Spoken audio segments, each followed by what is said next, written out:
Whether you're a fan of McDonald's or not, you have to pay attention to this. What if I told you that the globally renowned McDonald's French fries, enjoyed by millions every day, might be so toxic and harmful that you'd think twice about eating them in the future? So guess who's behind this whole issue? It's none other than Bill Gates. Yep, the guy who created that organic coating with some sketchy ingredients for your fruits and vegetables is also pumping out billions of potatoes yearly for those tasty French fries you order every time you're at McDonald's. From health-endangering potatoes to lab-grown or plant-based meat, in this video, we will uncover everything they try to hide from you. So without further ado, let's see the truth about Bill Gates and his McDonald's partnership, and the dark secret behind his potato production process. The biggest farmland owner.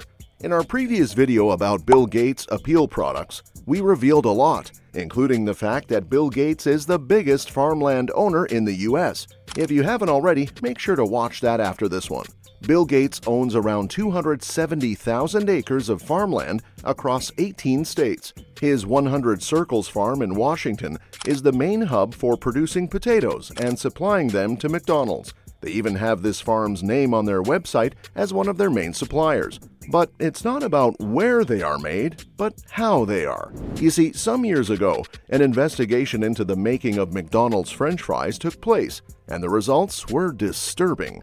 It was concluded that all of the chain's fries were sprayed with a toxic pesticide, so health-endangering that it cannot be consumed for 6 weeks post-spray.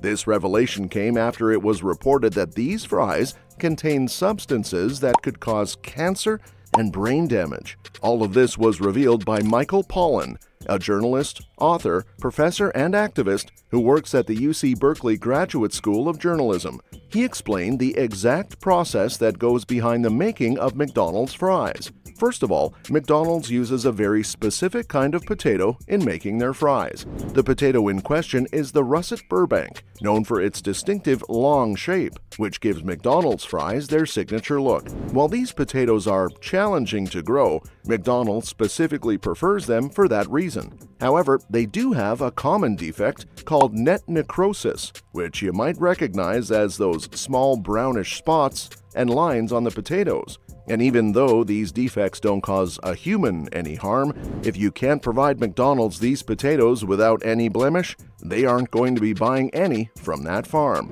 So, what does Bill Gates do in this regard? Well, there's only one thing he's been doing to prevent net necrosis in the potatoes he grows on his farm, and that is to destroy aphids. And the only way for that is by monitoring a pesticide so toxic that farmers have to stay out of the fields for 5 whole days after it's sprayed. But the worst is yet to come. These pesticides don't go away that easily, because after the harvesting, these potatoes are kept in huge sheds with environmental control, because they cannot be consumed for the next 6 weeks. During that time, the potatoes need to be off-gas to get rid of those harmful chemicals.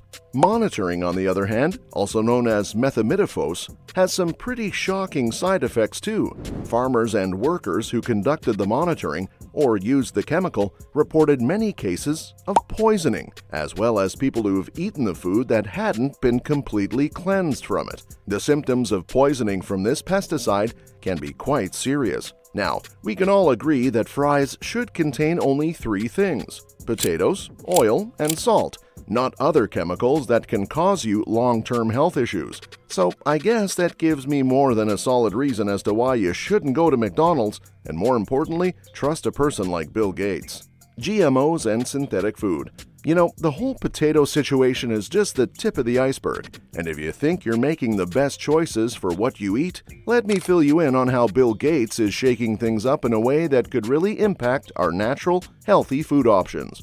Bill Gates heavily backs genetically modified organisms, also known as GMOs, and plant-based meat brands, such as Impossible Foods, Good Meat, and Upside Foods. He even encouraged all rich countries to shift to 100% synthetic meat in an interview in 2021. So, what is the end goal for this all? Well, they say it's to modernize food production and eliminate any dependencies on traditional animal farming. Of course, there is a high risk for a particular animal to go extinct if you keep killing it for yourself to consume. Also, synthetic meat can contribute to fighting climate change, by cutting greenhouse gases and saving forests. Everything would be beneficial if it didn't clash with the principles of holistic health, which promotes natural, organic, and sustainable farming practices that focus on whole foods, biodiversity, and the ethical treatment of animals. It's not just us as consumers, but the push for GMOs and synthetic meat also puts further pressure on traditional farming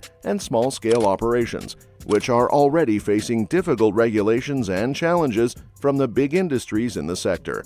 Now, listen to this. Lab-grown meat production is somewhat similar to the manufacturing of pharmaceutical products, as they are both energy-intensive, and it may have the same, if not a bigger environmental impact than traditional farming. Additionally, we don't fully know the long-term effects of eating synthetic foods yet, which can contain certain hidden chemicals and additives that have unknown impacts.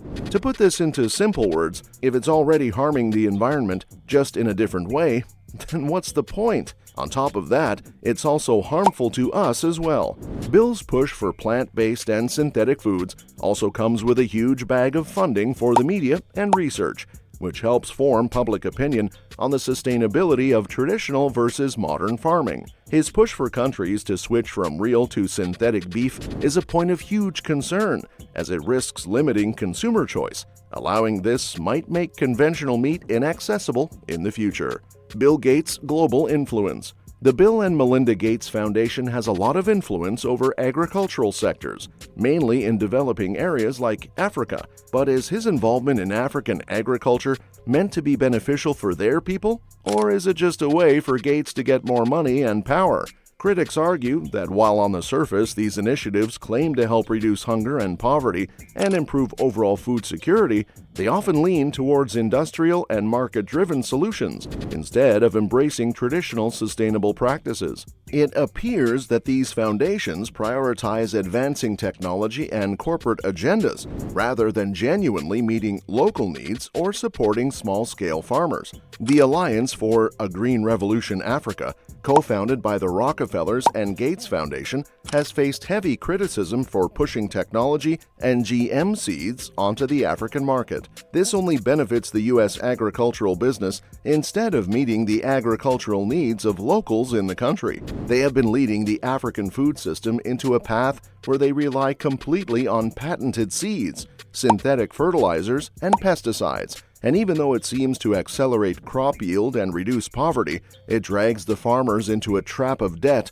due to high input costs. The Gates Foundation's continuous push for GMOs and biofortified has raised concerns about neglecting conventional seed systems. Instead of investing in local seed conservation programs and similar practices, it put over $73 billion into biofortified projects, taking money away from more sustainable nutrition initiatives. This raises a lot of questions about the long-term health implications because of this. When you prioritize GMOs and ignore the natural time-tested dietary practices, it is bound to affect you in a bad way. By neglecting the natural food systems, we're not just putting our health at risk, but also slowly poisoning our cultural identities and historical dietary wisdom.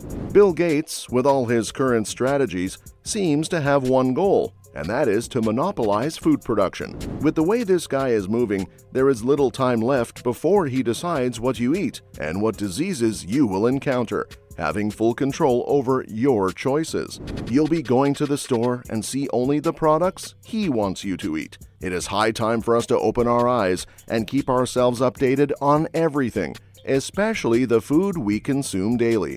What do you think Bill's intentions behind these practices are? Let us know in the comment section, and don't forget to check out our other videos for more health tips and tricks.